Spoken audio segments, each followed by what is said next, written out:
They say you can never truly go home again. But what if home is the very place that broke you? What if it's a place you vowed never to return to until destiny and a burning desire for justice calls you back? My story begins in a town called Havenwood, a name that promised peace but delivered anything but. For a young black boy growing up there, Havenwood was a cage, its bars forged from prejudice and fear. Every day was a gauntlet. Every street corner held a potential threat. And at the heart of it all, a boy named Kevin. Kevin wasn't just a bully. He was the town's chosen instrument of cruelty. His taunts, his shoves, his casual acts of racism, they echoed the whispers of the adults, the cold stares from shopkeepers, the unspoken rules that said I didn't belong. I was an outsider, a target, and Kevin made sure I knew it. Until one day, the taunts became unbearable. The threats became real. My parents, seeing the light drain from my eyes, made the hardest decision of their lives. We left. We packed what little we had, and we drove away from Havenwood, leaving behind not just a house, but a piece of my soul. I swore I'd never look back. But life has a funny way of bringing you full circle. The pain of Havenwood fueled me. It forged a resolve within me. I didn't just want to escape. I wanted to ensure no one else suffered what I did. I found my calling in law enforcement. I trained, I studied, I climbed the ranks. I learned the law, not just to uphold it, but to wield it as a shield for the vulnerable. Years turned into decades. The boy who was run out of town became a man of principle, a leader. And then the call came, an unexpected offer, the position of chief of police in Havenwood. My stomach clenched as I saw the familiar sign. Havenwood.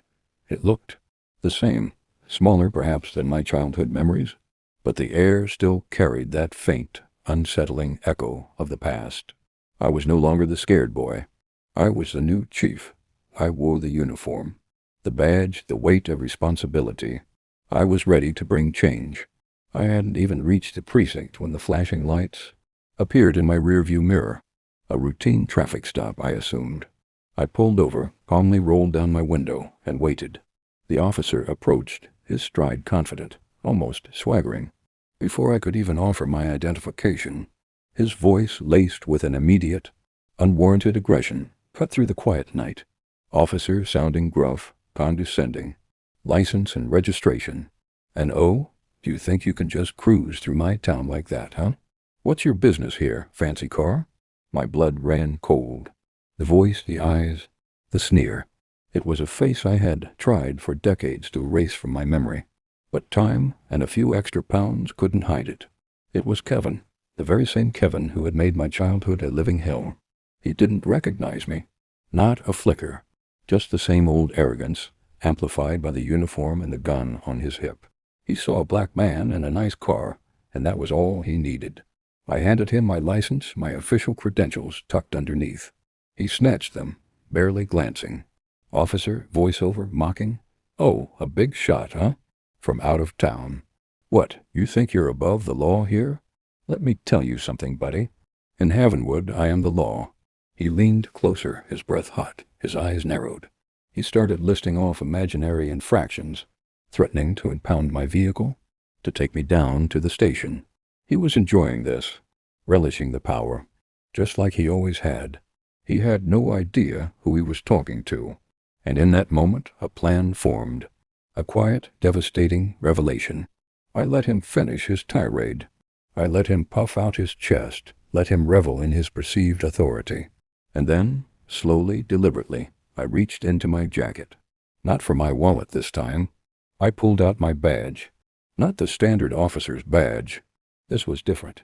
Larger, shinier, engraved with a single, powerful word. Officer, I said, my voice cutting through his bluster like a knife. I believe you'll find everything in order here. And perhaps you'll also find that you're speaking to your new superior officer. Kevin's eyes, which had been so full of contempt, now widened in utter horror. He stared at the badge, then at my face. The recognition finally dawned, a sickening realization washing over him. The boy he had tormented, the one he had driven out of town, was now standing before him, not as a victim, but as his chief of police. The color drained from his face. The swagger evaporated. He was just Kevin again. The bully caught. The silence that followed was deafening. He stammered, tried to apologize, but the words caught in his throat. I simply looked at him, not with anger, but with a quiet understanding of the long road that had led us both to this moment. "Officer," I said, my voice calm but firm, "report to the precinct immediately. We have a lot to discuss about proper police procedure and the meaning of true service to this community."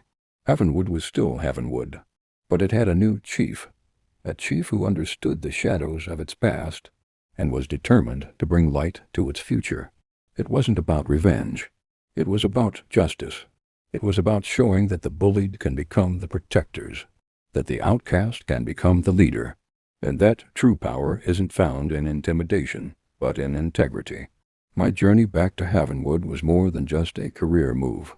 It was a reclamation, a testament to resilience, and a promise that change, real change, is always possible. What do you think about this story? Have you ever faced your past in an unexpected way? Share your thoughts in the comments below. And don't forget to like this video and subscribe for more stories of triumph and transformation. Until next time, stay strong and keep fighting for your truth.